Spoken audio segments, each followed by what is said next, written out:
This is the Monday, September 11th, 2017 episode of The History Author Show. Visit our iHeartRadio channel or subscribe on iTunes to enjoy a brand new episode every Monday morning. Oh, New York ain't New York anymore. How I miss those old pals of mine.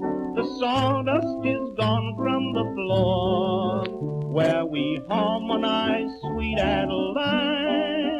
On the east side, west side, things ain't like before. There are tears in the eyes of the regular guys. Oh, New York ain't New York anymore. Hello, history lovers, and welcome. I'm your host, Dean Karayanis, and this is the History Author Show on iHeartRadio. This week, our time machine travels back to 1840 for a belt of hard cider courtesy of a presidential candidate, William Henry Harrison.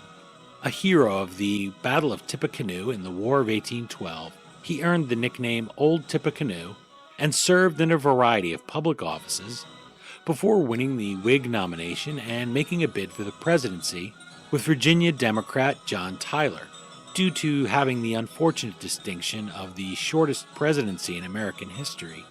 Harrison is little remembered today, but his campaign is memorable, and so is its slogan, Tippecanoe and Tyler Too. That slogan lives on in the 21st century, which is incredible when you think there are no recordings, no video, only the written word.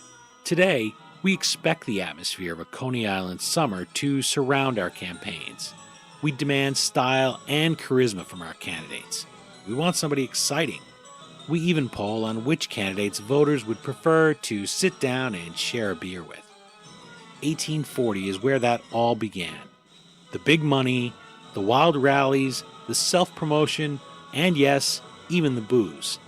Pulitzer Prize-nominated reporter Ronald G. Shafer tells this colorful story in his book, The Carnival Campaign, how the rollicking 1840 campaign of Tippecanoe and Tyler Too changed presidential elections forever. Check out the book and our guest online at carnivalcampaign.com or follow Ron Shafer and the Digit 1 on Twitter. Ronald G. Shafer was an editor, reporter, and columnist at the Wall Street Journal for 38 years, making his home base in Chicago, Detroit, and the nation's capital, where he was the political features editor. In 1990, he was nominated for the Pulitzer Prize for Journalism. He has also contributed to People magazine, Sports Illustrated, Reader's Digest, and the Washington Post. His previous books include When the Dodgers Were Bridegrooms. Shafer is now a freelance writer and lives in Williamsburg, Virginia. Okay, now that we've cast our ballots, let's meet Ron Shafer and join the Carnival Campaign. I'm joined on the line by Ronald G. Shafer, author of The Carnival Campaign, how the rollicking 1840 campaign of Tippecanoe and Tyler Too changed presidential elections forever. Thank you for making the time to chat with the History Author Show. It's great to be here. Ron, after 175 years, Tippecanoe and Tyler Too remains one of the most memorable campaign slogans ever. It's probably most memorable, the best, except maybe challenges I Like Ike for the first place spot.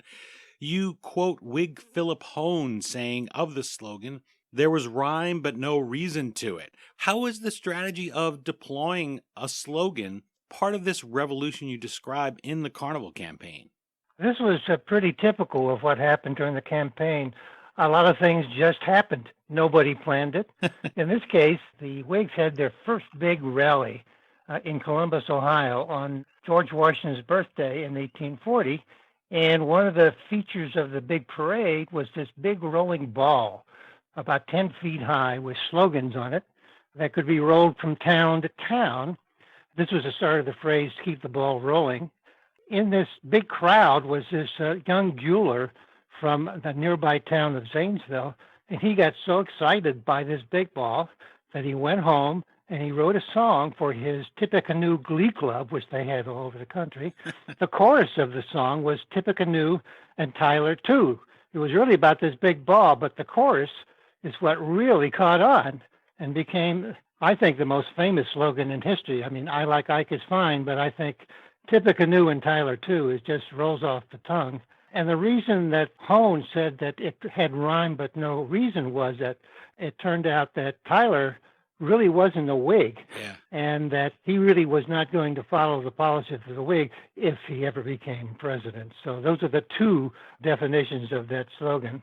What you said about I like Ike makes me realize that that's within living memory, the Eisenhower campaign. So I guess talk to us in 100 years and see, or more than 100 years, and see if that's still on people's mind and still a go-to slogan once the war and once history fades away from the Eisenhower campaign.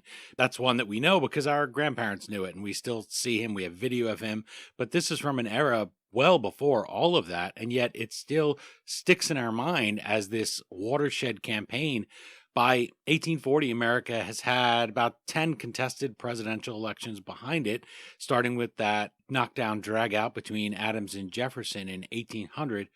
What were those campaigns like before this break you describe in the Carnival Campaign? Well, typically in the campaign before this, there were two things.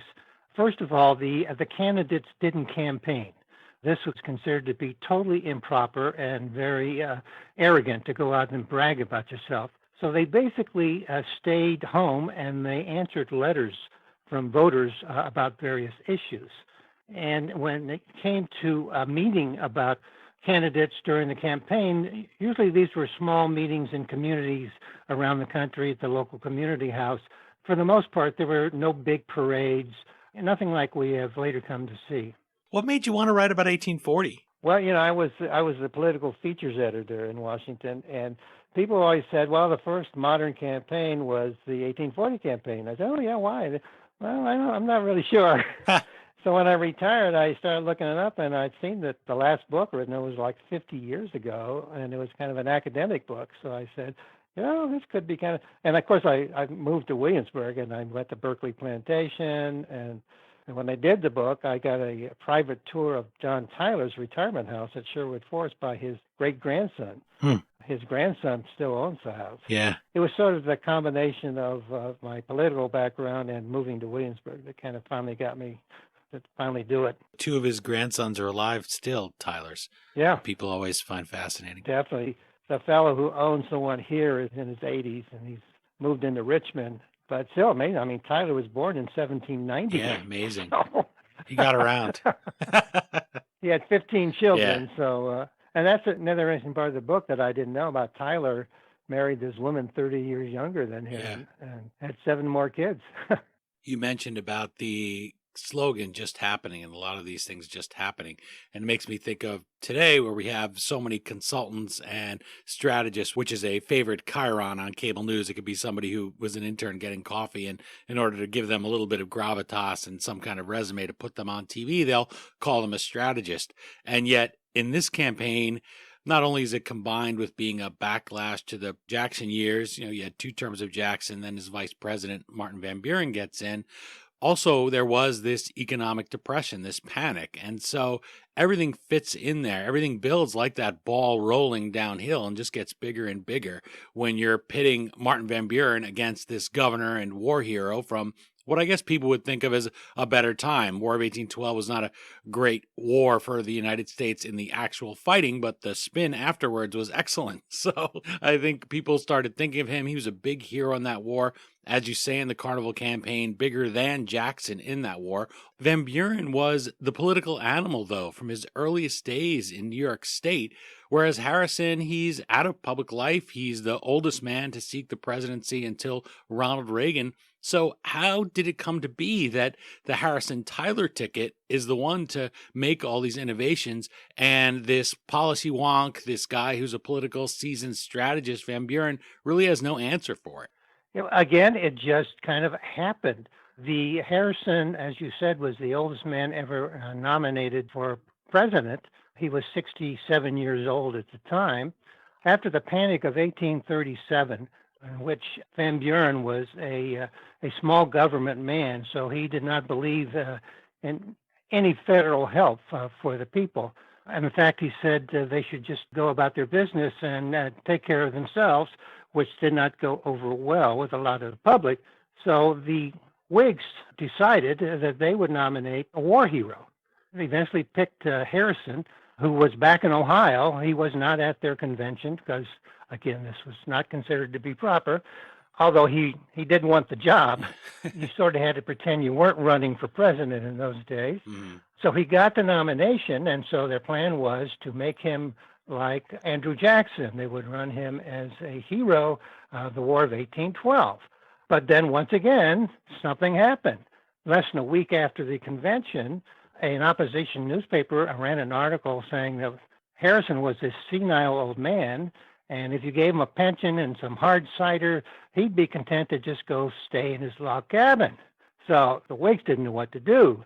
So two strategists that you might call from those days, one was a rich banker in Harrisburg and a young newspaper editor there. They got together at the banker's mansion to talk about what to do about this. But they noted that even though this was very upsetting, a lot of the Whig papers had come back and said, hey, wait a minute, the log cabin is a symbol of America's beginning, and the hard cider is the drink of the common man. And they said, this is not a bad idea. Yeah. So they went with the first image campaign of Harrison as a poor man living in his log cabin and drinking hard cider, and became the Log Cabin and Hard Cider Campaign, all because of an opposition newspaper. So this is what happened in many times during the campaign. When the Democrats under Van Buren would attack Harrison, it would just go against the Democrats. It would just slam back against him. So it was a very fascinating campaign. And spoiler alert, Harrison didn't live in a log cabin. He wasn't a poor guy. But as you said, it was the image. In fact, you have right here on the cover of the Carnival Campaign, the political cartoon that's the lower third of the book is a log cabin is in it. It's featuring a big carnival atmosphere that you're describing. And there it is, a log cabin, and the roof on it has a big sign that says Tippecanoe and Tyler Too. So they embrace that. And as somebody who has read about Van Buren, that's the sort of thing that makes me think that he had no answer for that. Just shows this ball rolling and how innovative it was, because he was a guy who did that many times in his career. In fact, his faction up in New York State, they called them the Bucktails, which was an insult, saying, well, they're running away, right? Showing the white flag, the tail of the deer running away. And he adopted it. He said, we're going to run on that. We're going to call our faction that. We're going to embrace that name. Seems a little bit like a connection here. And then somebody gets that idea independently and uses it so well as a bludgeon to kick him out of the White House. Yeah, the irony is that Van Buren actually created sort of these like parades. When he ran Andrew Jackson's campaign, they had torchlight parades, a few, and they had hickory poles for old hickory, But the Whigs took this and ran with it. Matter of fact, the Democrats said they have stolen our ideas, and they had these monster parades. I'm parades with like 50, 60,000 people with music and dancing. Wow. And the world's tallest man. And they even had the old Harrison poles, and the towns competed to see who could have the biggest one. And finally, Wheeling, Virginia at that time, put up one over 200 feet high. And even the Democrats said, there may be stuff like we did, but they have created a whole new kind of campaign and taken a whole new idea. So when I found in my research that the Democrats were saying nothing like this had happened before, that I was on pretty solid ground, saying this was a totally new and innovative type of campaign. We talk about the image here, and the favorite wonk term of the moment is optics. But in this campaign, we see it's this fight between Van Buren, we'll call him Van occasionally, but Martin Van Buren, who is portrayed as this stodgy guy, doesn't care. Partly that's people's reaction to that politics that you talked about, but he is not that kind of man. He grows up over a saloon. He really does care about politics, cares about the country, gives his life to the work of politics. If your candidate has those optics working in your favor, you're happy. If he's sweating like Nixon or has a terrible photo op like Dukakis in the tank, you lament voters don't care about the facts. Why don't they care more about the facts? That's a position that Andrew Jackson is in. He isn't going to run again for the presidency. He's respecting the 2-term limitation, which is not in the Constitution yet. How did that idea of focusing on the style over the substance that you talk about getting its start in the Carnival Campaign drive Andrew Jackson a little bit crazy? I mean, I know it wasn't a very far ride for Jackson, but what did he think of Harrison? Well, Jackson and Harrison were rivals going back to the War of 1812. It got worse after the War of 1812. They both were famous because they were war heroes from the War of 1812. And at that time, the Battle of New Orleans and the battle in Canada of the Thames, where Harrison won, were pretty equally famous. Now, today, nobody's ever heard of the Battle of the Thames.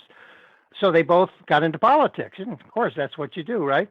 Harrison goes into Congress, the House, and one of the first things that comes up is that they want to censor Jackson because when he was in Florida, he hung some British traitors for treason.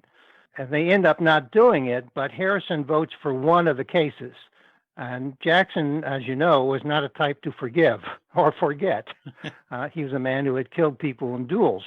So anyway, they go on their way, and eventually Harrison is out of politics. He's back at his farm in North Bend, Ohio, where he figures he's going to stay the rest of his days.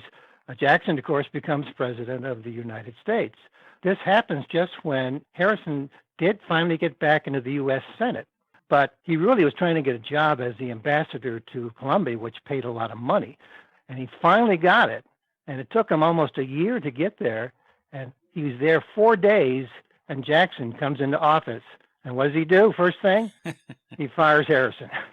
So Harrison is back in Ohio.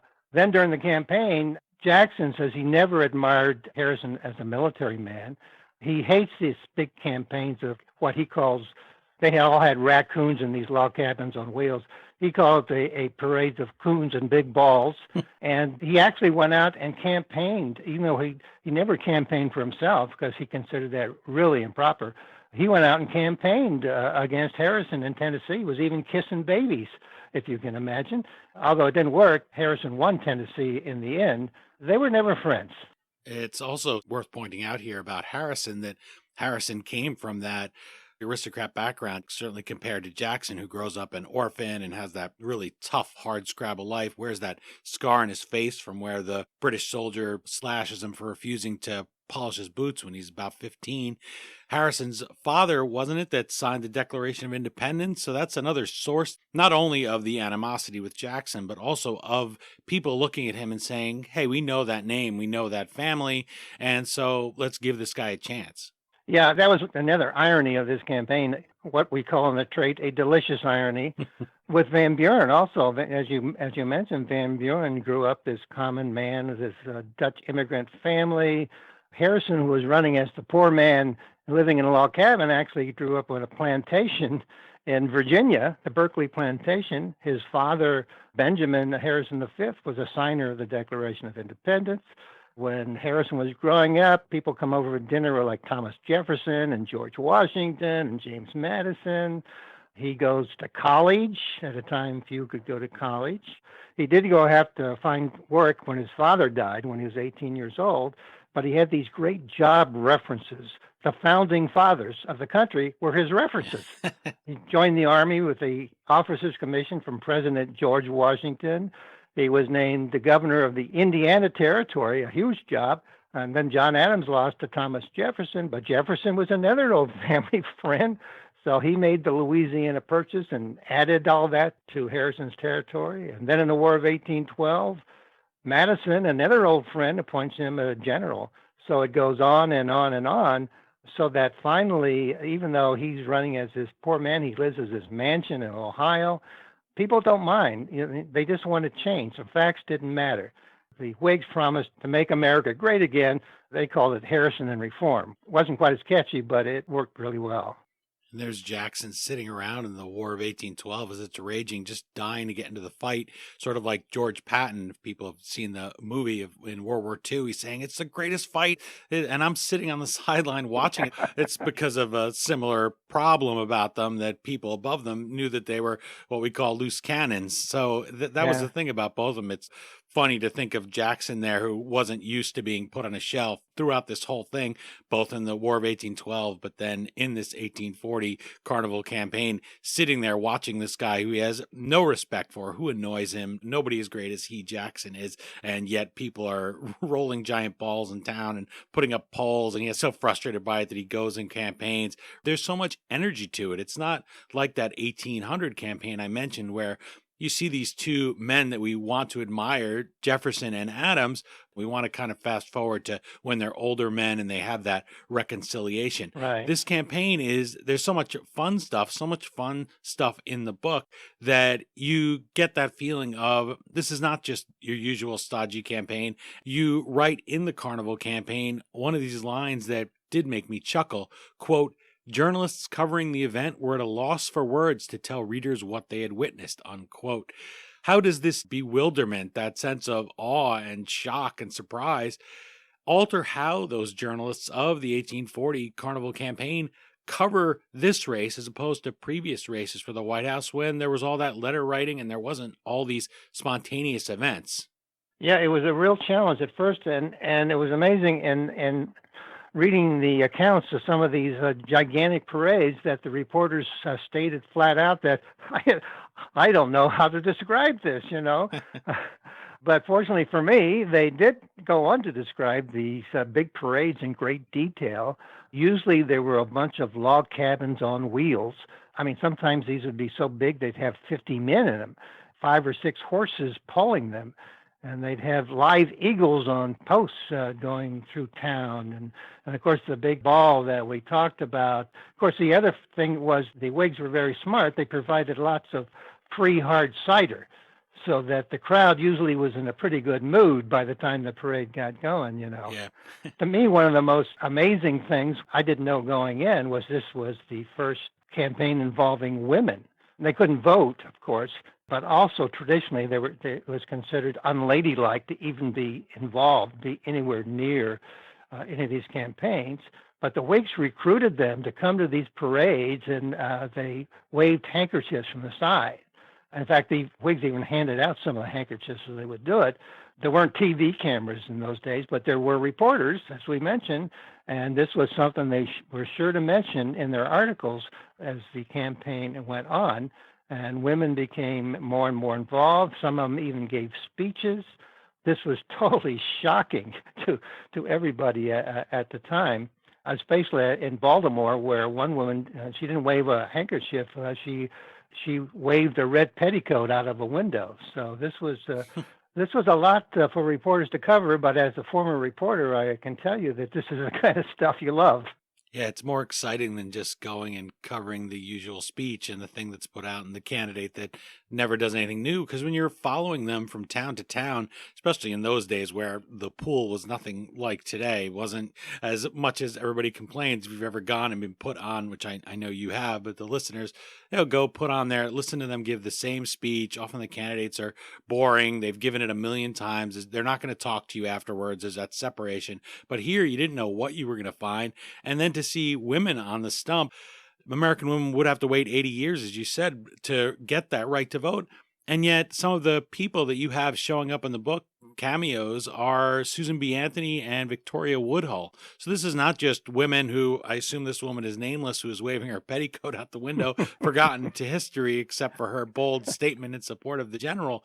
But that role is different. It's really a break for a century or half a century of American democracy. It gets that ball rolling for women to say, we can do more than maybe just sit at home and quietly mention it to our husband, if they even did that. This really gets them to be on that road from the Carnival Campaign to their eventual suffrage in 1920. No doubt about it. Many of the women who eventually fought for women's vote credit this campaign. One of the women who was involved in this campaign and wrote editorials was Amelia Bloomer, who became famous for the Bloomers when she later wrote a fashion magazine. But she also led the fight for women's vote.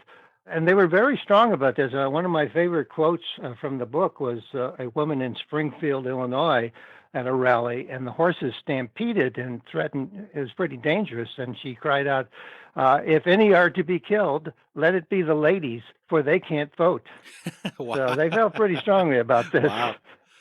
There's a lot of those things to laugh about when reading the Carnival Campaign.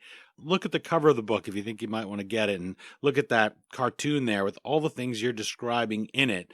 And think if that's not something you wouldn't like to go. If you were in 1840, that's a pretty exciting thing, especially in a time when you don't have TV, you don't have all your private, personal devices. There's no mass stadiums for sporting events. This would have felt like that if you put yourself in those shoes. That's how you would feel. John Quincy Adams talks about another part of that cartoon, or he could be talking about it. There's a man in the background there who's giving a speech. He's up on a platform held up by what look like barrels of hard cider or maybe barrels of beer casks. Quincy said, "This practice of itinerant speech making has suddenly broken out all over the country to a fearful extent." And I know that he wasn't intending that to be funny, but it makes you laugh when you think, Exactly. here's another thing we just take for granted. You send surrogates out, people go out, people who like you will give speeches. Today they'll post whatever they think on YouTube, for better or for worse. What was the reaction of the sixth president and son of the second to the way politics changed in this race for his old office? Well, Adams did not like this at all. Adams is great for researchers because he kept a diary, Yeah. and he was very sarcastic. So he kind of fed some of this in a way. He wrote it in his diary, but he probably said it himself. When Van Buren was growing up, his parents had this tavern on this road from through New York into New York City, which was the capital of the country at the time. And people like Aaron Burr and Alexander Hamilton stopped at this tavern and boarding house. And so later on during this campaign, Adams speculated that Van Buren might be the illegitimate son of Aaron Burr.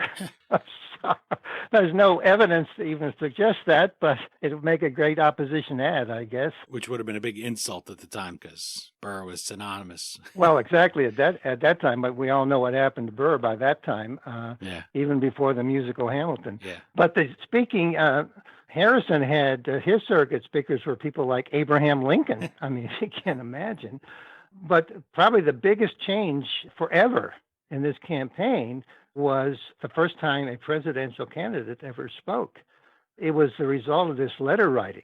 Harrison had answered a letter to a fellow in New York, and he said the letter actually didn't come from Harrison. It came from his campaign committee.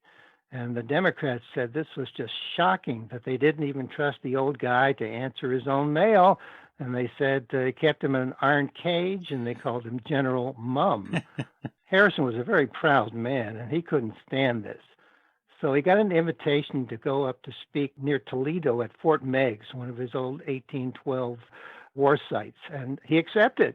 And it was a 2-day trip up there by stagecoach he was in southern Ohio, in North Bend, Ohio, near Cincinnati.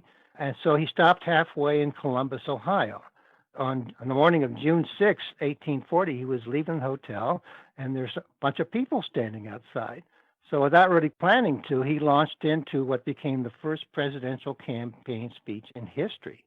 And he went on to Fort Meigs, and he spoke to like 20,000 people there. And then he kept going all around the state, drawing crowds. And this is unbelievable. He drew crowds of up to 100,000 people. Back when the population was about a fifth of what it is now, they couldn't hear him because he had no microphone. But just to see a presidential candidate campaigning was something so unusual that people came from everywhere just to see him, even if they couldn't hear him. You can't imagine today, although we'd like to, candidates not giving speeches, but this was the beginning of it all. Much easier to copy and paste in this day and age. They release those ones beforehand, then they go off script. It's always a little bit frustrating, but it's something about him giving the speech too. I mentioned Ronald Reagan when he ran for governor of California. This was a similar thing where, I guess it was Pat Brown he was running against. And they said, well, Reagan gave a speech. He's an actor, but he can't answer questions. He can't do it extemporaneous. And Reagan, like Harrison, was bugged by that because he's writing his own speeches out in longhand. You can see them in the compilation, Reagan in his own hand. So he said, well, I'll go give speeches. I'll give a speech for 45 minutes. Then I'll use that same amount of time to go and answer questions. And then people can't say that it's just, oh, this old guy, this just dumb actor. There's so many of those parallels, and that's what you mentioned here about changing presidential elections forever in the subhead of the Carnival Campaign. Even if people weren't aware that they were thinking, well, Harrison did this, and so I'm going to do what Harrison did, it opened the door to it where it didn't seem unpresidential anymore. Reagan was able to do that because of this whole 140 years or so of campaigning and how Harrison had changed it. Harrison comes out and gives that speech. And then that's a direct link to the current day when you do see candidates giving speeches. FDR is the first one who flies in and gives the acceptance speech, for instance. Those are all things you can trace back to 1840. Yeah, no question about it. And of course, Harrison had no idea that he was setting these precedents would last forever. As a matter of fact, he worried when he started speaking that people would do this in the future. He wasn't really sure it was a good idea, but of course, once the toothpaste was out of the tube, you couldn't put it back in. And the other funny thing is he was criticized because he wasn't very specific about what he was going to do as president. He would just mainly talk about general philosophy and his background and so forth. So when he was asked about that, he said, well, that was on purpose because he didn't want to make promises. He said, someday somebody will campaign for president and make all kinds of promises they know they can't keep and be elected president. He said, I don't want to start that kind of precedent myself. We're speaking with Ron Shafer, author of The Carnival Campaign, How the Rollicking 1840 Campaign of Tippecanoe and Tyler Too Changed Presidential Elections Forever. You can check out the book and our guest online at carnivalcampaign.com or follow our guest at Ron Shafer and the digit 1 on Twitter. Robert W. Merry, who I'll be interviewing about his book, President McKinley, Architect of the American Century, wrote of the Carnival Campaign. Ron Shafer's delightful book is replete with anecdotes, nicknames, quips, irony, and telling descriptions of large figures engaged in a long struggle to expand American democratic participation. For those who want the full narrative of the American experience, this book is both necessary and enthralling. Ron, the word necessary jumped out at me from all that well-deserved praise. Retail politicking of the kind you describe are enjoyed by the young. It's something that's fun if you're a young person to go to a rally, to go campaign, to go door-to-door knocking. So I wanted to give you a chance to make your pitch to listeners who are maybe in their 20s, people like me who used to, I'm sure, read your columns back when I was in my 20s. You're into all this politics stuff. You're into opinion writing. You want to maybe go into a news career, follow in your inky footsteps into media. And they don't think they could possibly have anything to learn from a dusty campaign almost 2 centuries ago. Why should they pick up the Carnival Campaign to learn about working in the arena of politics? Well, I think this is a great education in how politics began. And also, I want to thank my old colleague, Bob Merry, for his kind comments about the book, and good luck on his. But if you want to get involved in politics or journalism today, this is where a lot of what we see now began. Because before, as you mentioned, I can't imagine how dull it would have been to cover these campaigns when these people were sitting back home and writing letters to constituents. So this was a chance to get out among the people. What was important about the Carnival Campaign was that these strategists decided to take it down to the people. Instead of sort of campaigning on high, they would actually go and talk to the people, which I think clearly has become one of the most important parts of presidential campaigns, is to try to get down to the average person instead of just talking to the elite. But they did it. Voter turnout went up like 60%, and 81% of people turned out to vote, which is, today we're lucky if we get 50%. So to get an idea how to generate enthusiasm among voters, this was sort of the beginning of it.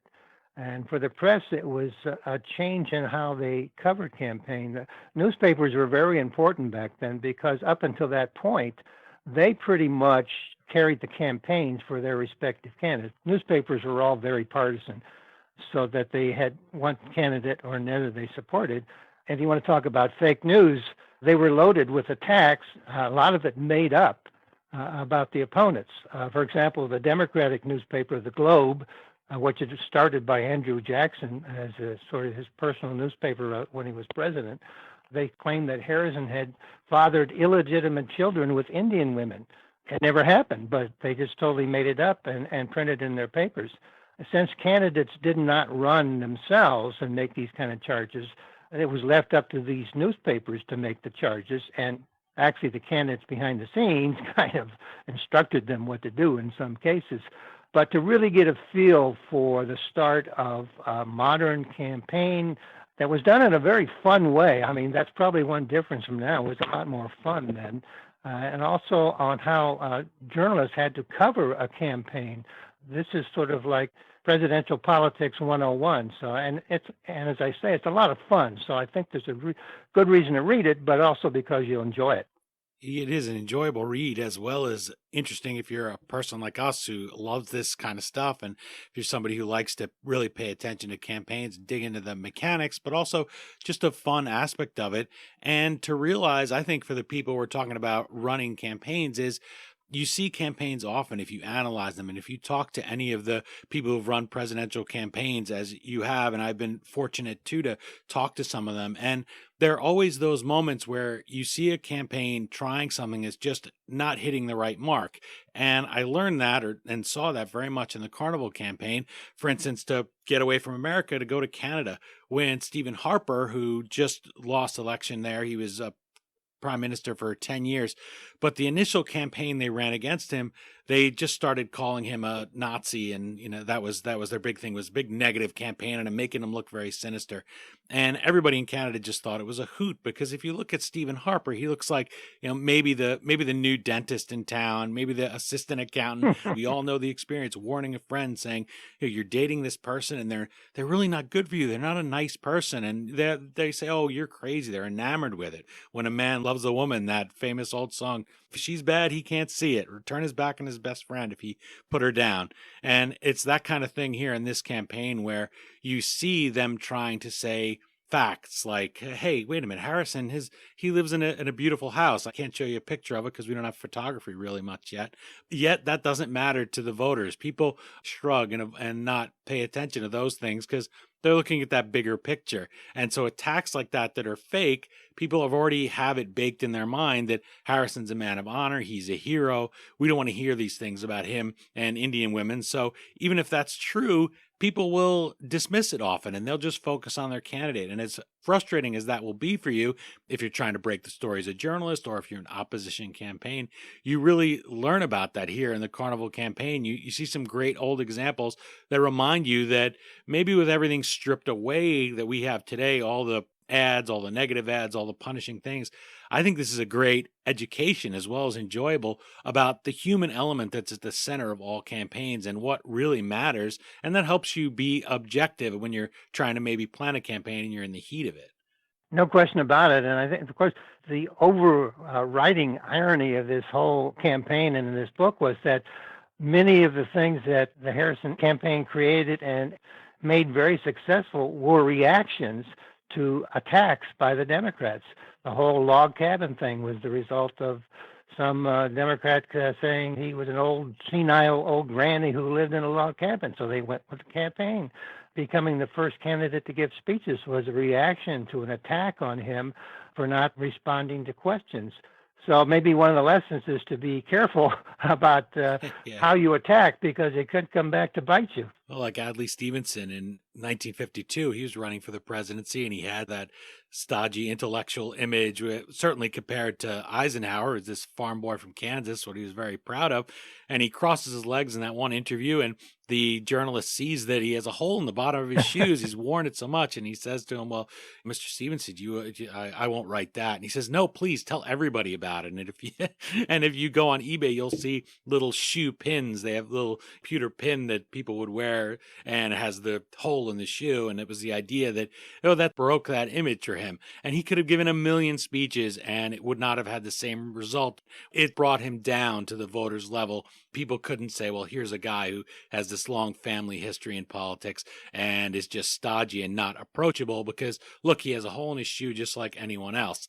If they had attacked him on that, that would have been a tactical mistake when you look at this. If they'd said, oh, look at this guy, he has holes in his shoes, he can't even afford shoes, or made fun of him in that way, he would have been able to turn it. But he had that self-awareness. And again, that traces back to this 1840 campaign, this idea of you want to be out there with the voters, you want to be one of the people and feel like an approachable guy. Definitely. And Harrison ran into a situation that was almost kind of the reverse of that. This was the first campaign. There were a lot of campaign posters and pictures around the country, and all of these pictures showed Harrison as a young man, or at least as a middle-aged man, not like the 67-year-old man he was. And at first, when he went to some of these towns to campaign, they couldn't believe how old he looked. They were worried that this guy, maybe he was too old, but then when he got up to speak, he would speak like for 2 hours. He always tried to act younger than he was, which may have led partly to his downfall later. So he was always energetic. He was a very genial man. He was a good speaker. Contrary to some of the reports on him, he had a very good, dry sense of humor. At some speeches, he would ride right up to the podium on his horse, Old Whitey. So even though some people at first were kind of taken aback that he actually looked his age, he was a very energetic man. And also, of course, he had the background as a war hero, the son of a signer of the Declaration of Independence. There was a lot of trust in Harrison as a man because of his background. So all of this goes into a campaign, but this was sort of the first campaign which a lot of these factors came together for the first time. The life expectancy back then would have probably been in the 40s. So he Yeah. he really is an old man. He's twice as old. You think about somebody today, or we would never have somebody twice the life expectancy running. They'd be like 140 or something. Right. It's up there by 70s. I always wonder what it was like for these people to see the candidate, because you wouldn't have seen pictures of them, wouldn't have seen constant video of them, you wouldn't have heard their voice, certainly, unless you went there and heard them in person, because we didn't have any of the mass media. Exactly. So that's why he drew all these crowds, because people had never seen anything like this. It was like going to see the Beatles or something. It's just, we got to see this phenomenon. But when you got there, he would give you a pretty good speech, and he would say, look, I'm not this old man on crutches that my opponents write about in the newspapers. This clearly had a huge impact on getting people out, not only to see him, but to go to the polls and vote, which, of course, is the most important part. Now I have Harrison fronting with the Beatles, Tippecanoe and Ringo too. That's a funny image to think of him. He did have bands, so maybe the Beatles would have been. I like it. The campaign song is another one of those rhetorical devices too, right? The slogan you mentioned, Tippecanoe and Tyler Too. That's out of a song. That's another revolution here. People, once hit song is out there, people just start writing them and playing them and beating the drum there to beat up on Van Buren. That's all comes together, or all comes out of this campaign. Yeah, this was another feature of the campaign, was all the campaign songs. There were hundreds and hundreds of campaign songs. Usually there were words written to popular songs like the Star-Spangled Banner or Auld Lang Syne, but they all promoted Harrison as the hero and Van Buren as the villain. One of the famous songs was about Van Buren. Part of the lyrics was, "Wort, wort, he's a little squirt." And then when they said squirt, they would spit tobacco on the ground just to emphasize their point. These were really like what we have as television commercials today. They actually sent singers out. There was a man called Titus of Toledo who went out to sing these songs, and they would hire people to jump into stagecoaches and sing Harrison songs. So this was actually part of the campaign and not just some sideshow. Like the New York City subway today, I could see that happening. It's certainly a great way to get your message out. Even if people were complaining about it, you'd be talking about the candidate, which is what you want if you're running a campaign. Exactly. And they didn't stop there. They had the first marketing campaign. They had products. We talk about presidents being sold like toothpaste today.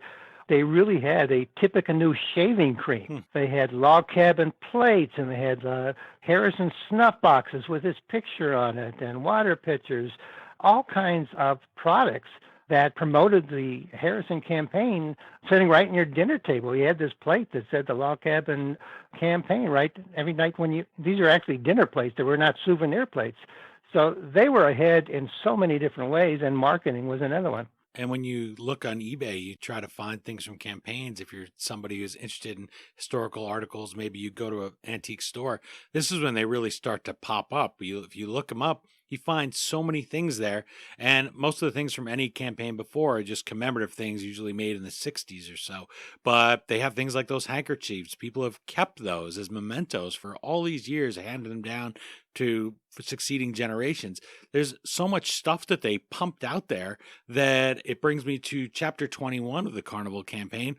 You title it Money Oh, Talks. yeah. We discussed all the liquor, the floats. I'm sure that those people weren't all jumping on stagecoaches to sing because they wanted to do it out of the support of the goodness of their heart. You had to pay all these people. So who footed the bill for all of these props that the Whigs used? Yeah, that was another thing. The Whigs raised a lot of money or obtained a lot of money to run their candidate. The big Whig strategist was the head of the New York Whig Party, a man named Thurlow Weed. He ran the state of New York as pretty much as his own little playground. And his best friends were the rich people in New York, the rich business people, which he called them the merchant princes. What he would do is whatever they asked for, he would get the state legislature to pass. And his reason was because they only asked for good things and never asked for bad things. And then in return, when a campaign came up, he would go and ask for money, donate money. And he said they gave willingly. So they were big financiers of the campaign from New York. There was a scandal, may sound familiar. The Democrats charged that the Whigs were getting money from a foreign country, that there was foreign involvement in the campaign from the big British bankers who had investments in America, and these had dropped in value during the Panic of 1837. And supposedly they wanted Harrison to be elected so that he could restore some of the national bank that Van Buren and Jackson had gotten rid of, because they were investors in that bank and in state banks. So they figured Harrison could restore that bank and maybe the value of their investments would go up. Now, there's no evidence that this really happened, but that certainly was a major charge of the Democrats. And then Weed and his associates in Washington also used the franc, where congressmen can send out things free to the constituents through the mails. They would send out tons of pro-Harrison material using the franc. It was probably illegal. Both sides actually did it, but the Whigs were better. And they would send out things such, there was a speech that Van Buren had turned the White House into a regal palace, eating with golden spoons. So they packaged up this speech and sent it all across the country.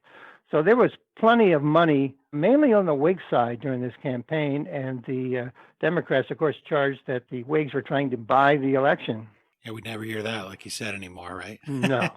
And by the way, if you want to talk about optics, everybody, and how you deal with that in a campaign, every time I hear Thurlow Weed or read about him, I think that guy had to be really good at politics to overcome the whole idea of weed, but having that be his name. But then again, in the modern connotation, maybe if he ran out in Colorado or somewhere on the Northwest coast, maybe he would be stampeded into office for having the name Weed. People wouldn't take it as something that was choking the garden and you wanted to rip out of your lawn, So, but at the time, I always think, wow, that guy must have been really good at being a boss if he was able to consolidate the empire state of all states with all those factions, guys like Van Buren trying to get their own piece. It's another interesting figure here that we meet and that we get to see in action, so to speak, in the Carnival Campaign.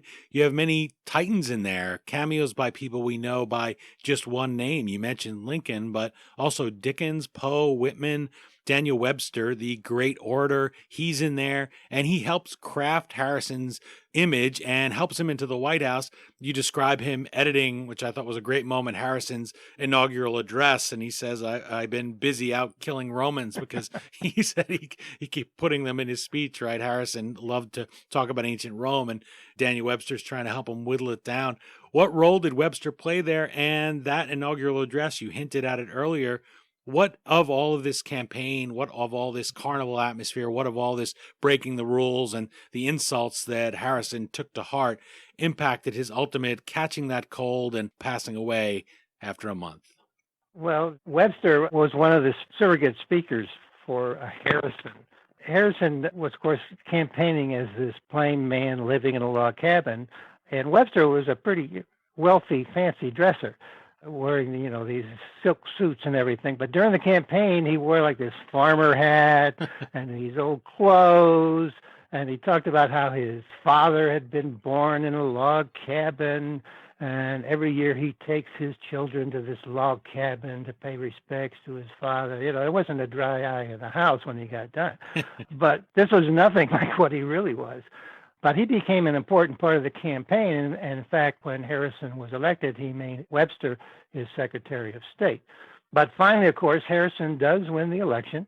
He arrives in Washington. It's a long trip from Ohio. In those days, the inauguration was in March, first week in March. Harrison arrives on his 68th birthday in Washington by train. He's the first president-elect to arrive in Washington by train. It was a snowy day, and the train was a couple miles from the White House. The train station even then was up at the Capitol. He arrives, it's snowing, and they have this carriage for him to ride, and he says, no, I'm going to walk. So he's always wanting to show that he's, even though he's now 68, he's a young and vital man. So he marches through the snow and is greeted by the mayor of the city, and he moves in an hotel. Van Buren, he goes have dinner with Van Buren. So he's this strong, vital guy. And he had a lot of time before the inauguration, so he goes back home to Berkeley Plantation near Richmond, between Richmond and Williamsburg. And while he's there, he writes his inauguration speech, longhand on paper, of course. And he goes back home and he rehearses while he's riding his horse in Rock Creek Park. So he's all ready for the big day, and he shows it to Webster, who is staying at the same boarding house as he is. And as you mentioned, Harrison had this thing for Roman history. So Webster said he was busy killing all these Roman heroes. Well, he didn't kill enough of them, I can tell you that. I guess not. So it comes the big day, and they have this big parade up Pennsylvania Avenue. It's the first official inauguration parade in history. It's like a campaign parade, and they have the log cabins on wheels and all that stuff. And again, they bring in this carriage for Harrison and Tyler to ride up to Capitol Hill. But Harrison says, no, I'm going to ride my horse. And it's a cold and windy day. It's not raining, but it's a cold and windy day. And Harrison rides old Whitey up Pennsylvania Avenue, and he keeps doffing his hat to the crowd as he gets up there. So finally, they get up for the inauguration. The wind is blowing like crazy. I have a quote from a journalist who says he was sitting next to Harrison. He was freezing, and Harrison is sitting there. He doesn't have a coat or a hat on. Again, he wants to look young. So he finally gets up to speak, and he goes on and on and on. He's talking about Roman heroes. He goes on for an hour and 45 minutes. It is still the longest presidential inauguration speech in history. It wasn't raining, but it was cold and windy, but he was fine after that. He went to 3 inaugural balls that night. He moved into the White House, and he kept his habits from home. He got up early every morning. He took a walk through town. There was no Secret Service at the time. And one day he was out and he got caught in a sudden rainstorm. And he rushed back to the White House, but he didn't change his clothes. Then for one reason or another, his body is frail from all these campaigning and so forth. He picked up some germs. He gets sick. He gets a cold. They call the doctor. Doctor says he's okay. Next night, it gets worse. The doctor comes back and he says, oh, no, he has pneumonia. He continues to get worse. They bring in teams of doctors. They do bloodletting. They cup him, which means they try to put blisters on his body to kind of increase the blood flow. He has diarrhea, but then they give him laxatives.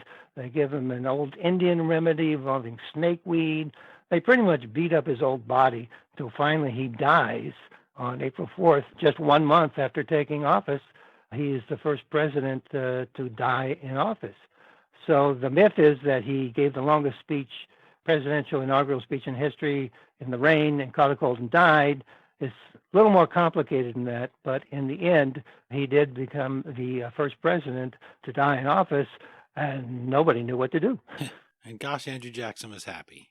Yes, actually, Jackson was kind of jumping with joy. It's shocking. He was saying that to him, this was Providence coming in to say that saving the democracy of the United States, which he thought was in deep peril. He knew that Tyler was not really a Whig and that he probably would not follow through on what Harrison did. So actually, yes, Jackson really was pretty happy and even said so. when Harrison died. Yeah, it was in his bio. You read it and you read what Jackson says at the time, and you say, my gosh, when people pine for a happier, kinder, more civil time between presidents and their successors or candidates, you say, yeah, well, Jackson was, as you said, I didn't want to say it, but since you did, tap dancing, it sounds like, if he was able to, and saying, this is just what had to happen. And now Tyler's in, he was just so happy. It's really all the horrible things that you look at or shocking things that Jackson does. And then you see this, you say, wow, he takes it up yet another notch and does something that makes you sit back even more and say, gosh, this guy. Well, you've given me a reason to wrap this up because it's a warning against speaking too long. Let me close with one fun question in the spirit of the book.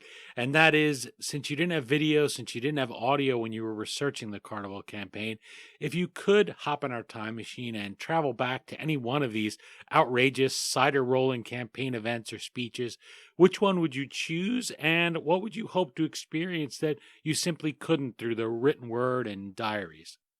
I think the one I would like to do would be to go back to Columbus, Ohio, which happens to be my hometown, on June 6, 1840, when Harrison gave that very first speech. I would like to be one of those people standing outside on the hotel where this presidential candidate comes in. First of all, I'm sure I would have never seen a presidential candidate before, so that would have been very exciting and probably the only reason I was there.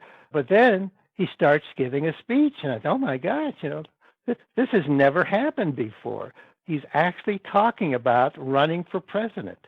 And to me, this would be, if I was around at that time, something I would never have expected to see in my entire life. And here he was right in front of me giving this speech. And the rest is history, as they say. Well, Ronald G. Shafer, author of The Carnival Campaign, thank you for joining me today, giving me a chance to travel back to this campaign as much as is possible in a well-written history book to experience that upside-down campaign of 1840. As I'm sure listeners can tell, I enjoy talking about this period, about these figures that tend to get overlooked in the flashy candidates who have this fancy video that everybody loves so much today. But they were real people, real things happen.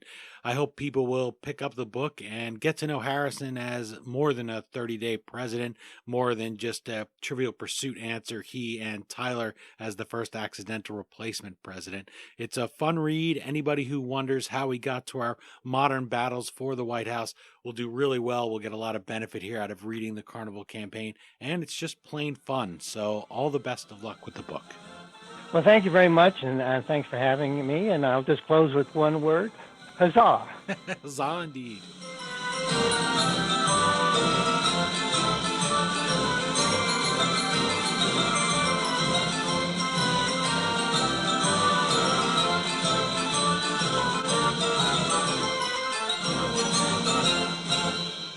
Again, the book is The Carnival Campaign: How the Rollicking 1840 campaign of Tippecanoe and Tyler Too changed presidential elections forever.